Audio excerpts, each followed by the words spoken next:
Welcome back to Hello, darkness, my old friend. I've come to talk with you again.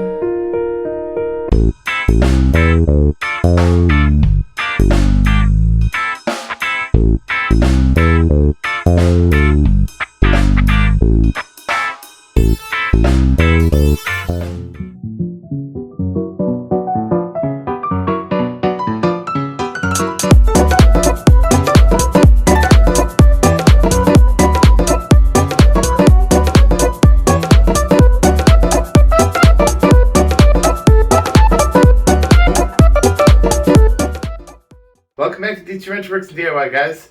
Behind me I have a 2005 Nishiki Century, but before we get into this hidden bike gem, I want to tell you about, since we are just now at 900 subscribers, we're going to have a 1,000 or maybe 1,100 subscriber giveaway. There's going to be a video coming out soon for that, so please do not forget to subscribe. Thanks to the homies down at Super Clean. They've been down with this channel since like 200 subscribers, I think. It's been a long, slow growth for us, but the past 2 years we're really starting to blow up. Thankful to hit that 1,000 mark. So look out for that new video. You can get a Super Clean package of all their goodies that's mailed to you. It's going to be a whole slew of different things. APJ was our last winner when I had a 500 subscriber giveaway. And here's all his cool things that he had won. You too will be winning the same thing. They'll even mail it out to you. I'll get your information, send it to them. Bingo bango, you got a whole bunch of good stuff to check out and clean up a nice shiny bike like this or whatever project you may have. So, back onto our next hidden bike gem, this Nishiki Century. It's actually been around for a while. The Century's been around from the 70s and 80s. It's been their cheaper 10-speed, 12-speed commuter city kind of bike. Back then they had the 27-inch wheels and probably horrific steel frames because a lot of the stuff back then was pretty scary. But, if you ask me, anyways. But this one's pretty nice, actually. This is another one. I did a 2-part series on a Nishiki Maricopa. You should check that out if you got the time. This is a modern one that you could actually go and buy today. The Century is an older one, so maybe you're just watching my videos to check out good budget buys, or you're actually looking at this specific bike because there's almost no information on it being from 2005. But I'm certain this is a predecessor of the Maricopa, just based on how everything is, how it's built, and everything like that. And it was actually $600, the same price too, at Dick's Sporting Goods. So, anyways, we have a nice 6061 aluminum frame here. Nothing to complain about with that. Even really cool thing I love to find on budget bikes. It's kind of going the wayside along with a lot of things like triples, you know. We got triple crankset here. You don't see those a lot more anymore. So, the bike rack on the back though, very cool. You have a double eyelet rear drop out here. You would generally put fenders on one bolt and then the other one would be for your bike rack.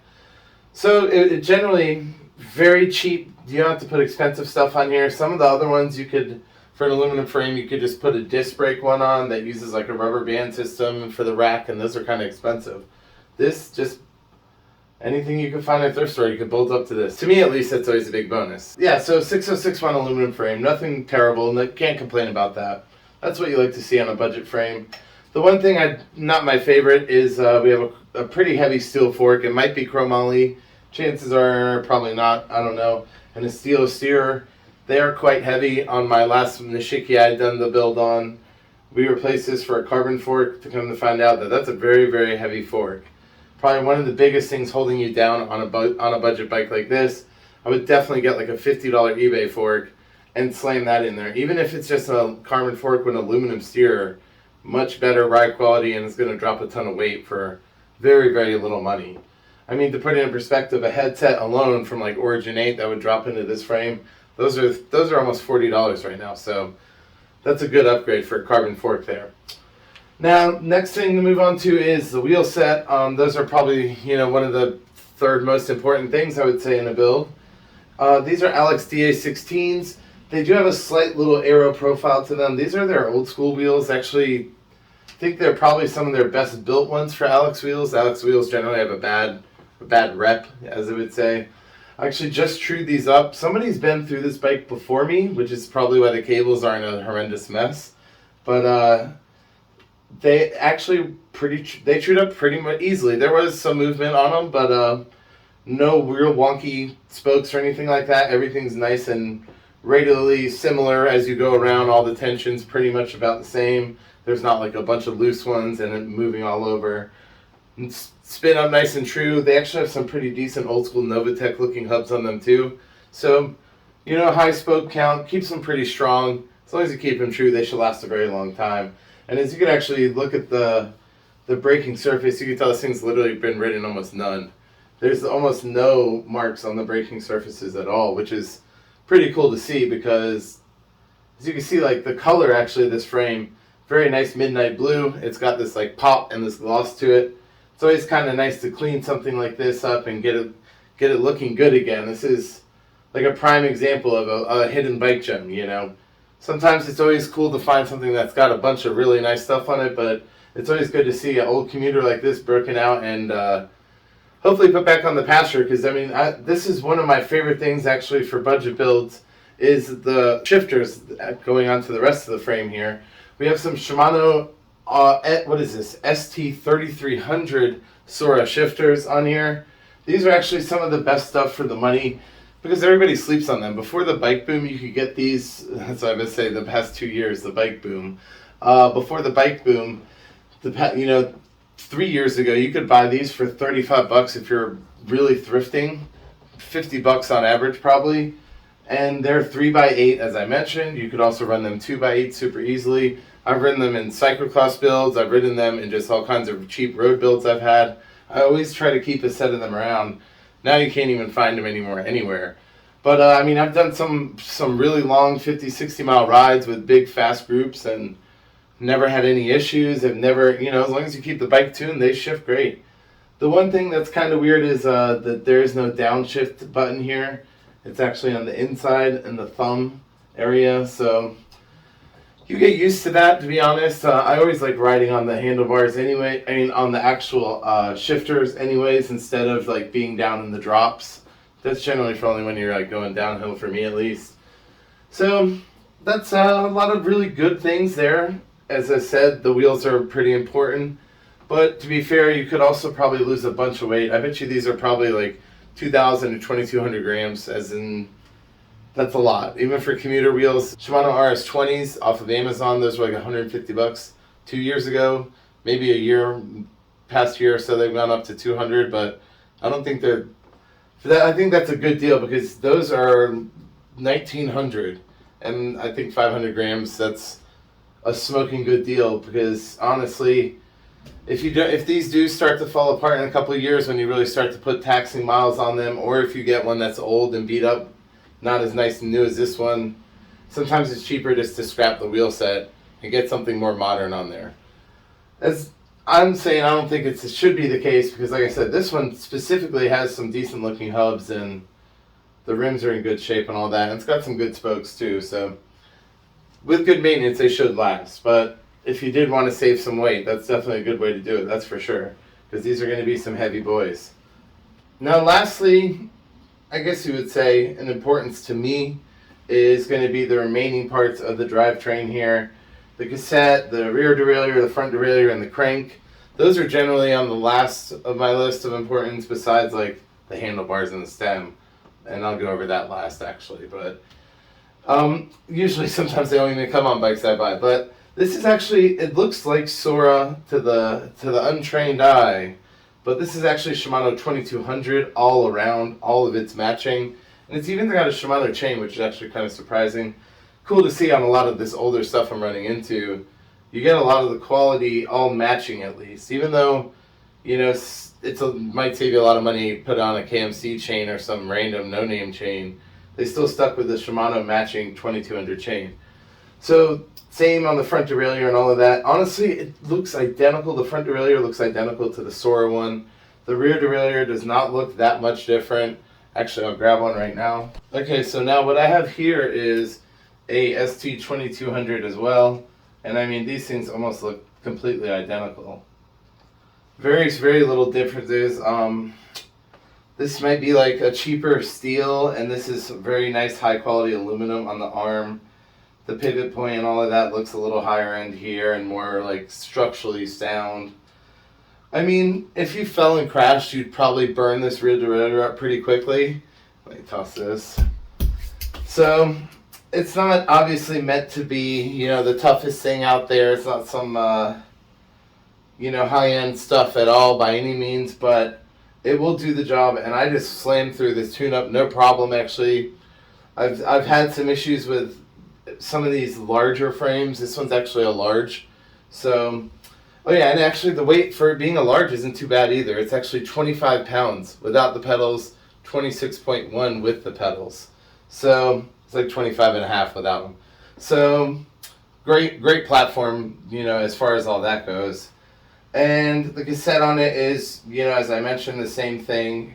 Super easy to pull this on and off. I know this will fit an 1126 cassette. This actually looks like what it has on here is an 1126.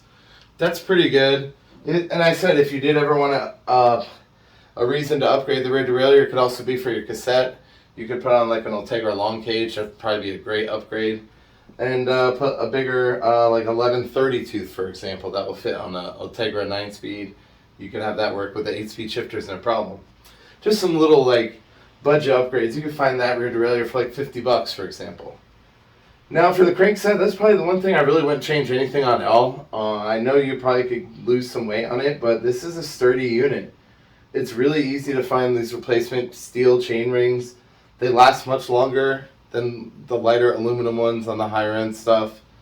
I mean, it doesn't look as cool, but it doesn't really matter because it's going to do the job all the same.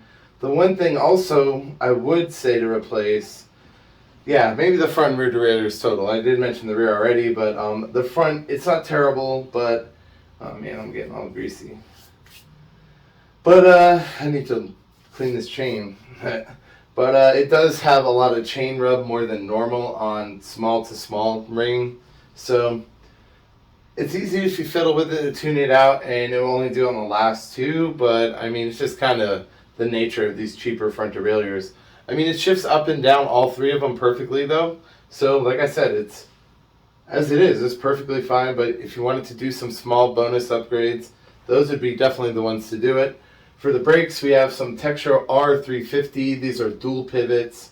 The one thing I've mentioned in the past, I love these brakes for if you could find them cheap because they're fairly light. They're dual pivot, so they got the double spring system that's nice and strong. They snap back to real quick. They got strong stopping power. They're pretty underrated, I would say. The one thing that's annoying is the pads that they come on, these one-piece molded rubber pads. They're not very good. And especially if you're like riding in an area with descents and it's hot, you don't want these things to be losing grip because they're overheating. I would recommend to replace these with some newer style cartridge holders that have a slip-in pad that fits into it. I have all this stuff that I've used in this, my bar tape, for example, those pads, things like that in the history. I mean, in the description. So if you would, please check that out. The links help me get some money too. And then what else? Obviously, as I mentioned, we have the bar tape. That looks great. Very cool, kind of like carbon-looking weave to it, silicone. It's kind of like lizard skin copy, I guess you could say. I like to use that a lot on the budget bikes, and it looks great, and it lasts long too. Actually, it's on my bike next as well. Got a pretty common adjustable stem. These really aren't my favorite. It's, in my opinion, take that off and put on something. Uno 7 sells a very lightweight stem. Those are like $25. Again, that will be in the description. With some, these are actually pretty decent. They don't look like they're very ergo. Usually you'd have another position here and more of a flat drop. But I mean, these are decent drops. Nothing wrong with them. They're at least aluminum, you know. For a budget bike, you can't really complain. The same about the seat post. The seat post is kind of one of these cheaper Callaway's that, with this like flat on flat clamping design, sometimes they don't angle out right. I'll have to actually mess with this seat angle in a little bit once I get this out of the rack. And an Avenir saddle, kind of common for these kinds of bikes. It's a wider, more plush saddle. Honestly, this one might not be terrible. Some of the other ones are more like mountain bike ones. This one might be decent, but I would probably replace that seat post with a carbon one if you could find something cheap, or if it was giving you problems adjusting. These one bolt systems on these like cheaper clamp systems don't get the proper angle sometimes. So That does come with some decent well-go pedals here. I do prefer these tail baskets as well. You can remove these and save some weight. There's some bolts inside of the pedal that you can get to with some little pliers or something. Or you could pop the reflectors out, actually, and there's a Phillips head hidden behind them, so you could manually do it that way. But yeah, that's pretty much it. We did upgrade. This is a Bontrager water bottle holder to kind of, match the white and everything else. And yeah, that's pretty much the summation of it all. I got lucky. This one came with some cool little goodies. It's got already a cat-eye computer on here. You could see this magnet over here and a little Zeffel cell phone holder. So that's that. That's this Nishiki Sentry. As I said, 25 pounds, 600 new. This one's a 54 centimeter size large. Pretty good bike. Really good bike. I paid $100 for this. So to me, that's a smoking deal. For my Nishiki Maricopa before that had this one's the newer version that you can go out and get today at Dick's Sporting Good. It's going to be almost identical, slightly different colors.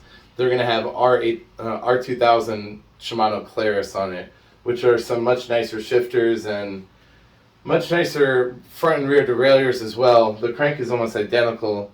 So, if you could find one of these today instead of having to go buy one new, you're getting a lot of savings and a lot of value at that as well, with a lot of potential in the future, as I said. So, please do like, don't forget to subscribe. Thanks for watching, guys. Have a good day. Bye.